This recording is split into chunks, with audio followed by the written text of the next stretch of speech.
Hello friends, welcome to my channel. আমার আজকের রেসিপিটি হচ্ছে চিকেন ভুনা। চিকেন ভুনার জন্য আমি এখানে 1 কেজি পরিমাণ চিকেন নিয়েছি। চিকেনগুলো এরকম ছোট ছোট টুকরা করে কেটে পানি দিয়ে ধুয়ে পরিষ্কার করে নিয়েছি। চুলায় আমি একটা প্যান বসিয়ে দিয়েছি, দিয়ে দিচ্ছি পর্যাপ্ত পরিমাণে তেল। তেলটা একটু গরম হয়ে আসলে দিচ্ছি 2টি দারচিনি আর 2টি এলাচ। এবার একটু নেড়েচেড়ে দিয়ে 1 কাপ পরিমাণ পেঁয়াজ কুচি দিয়ে দিচ্ছি। এই মুরগি ভুনাটা কম বেশি আসলে সকলেই পারে, তবে আমার আজকের রেসিপিটি সম্পূর্ণ নতুনদের জন্য। আমি পেঁয়াজগুলো একটু ব্রাউন কালার করে ভেজে নেব।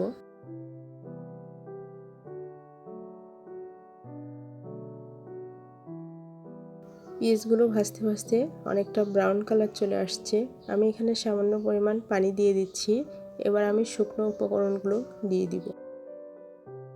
আমি এখানে নিয়েছি 1 টেবিল চামচ লবণ, 1 টেবিল চামচ হলুদের গুঁড়া আর 1 টেবিল চামচ মরিচের গুঁড়া।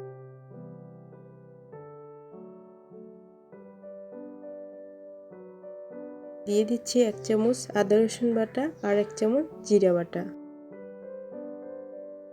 এবার সবগুলো মশলা আমি একটু নেড়েচেড়ে তেলের সঙ্গে কষিয়ে নেব।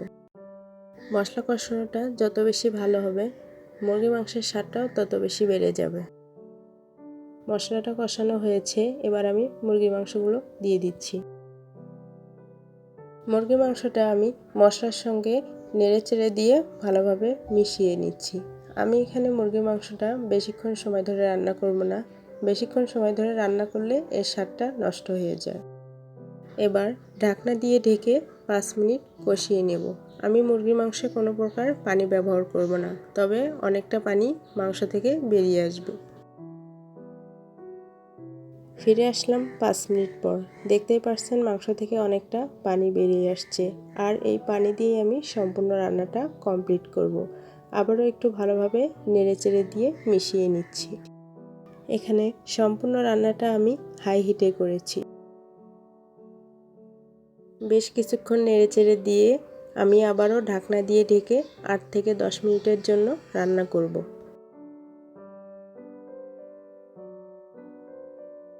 ফিরে আসলাম 10 মিনিট পর। রান্নাটা আমার প্রায় শেষের দিকে। এবার আমি একটু নেড়েচেড়ে দিয়ে নামিয়ে নিব।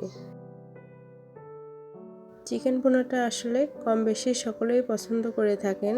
রান্নাটা আমার প্রায় হয়ে গিয়েছে। এবার আমি আপনাদের পরিবেশন করে দেখাচ্ছি। তৈরি হয়ে গেল মজাদার চিকেন ভুনা।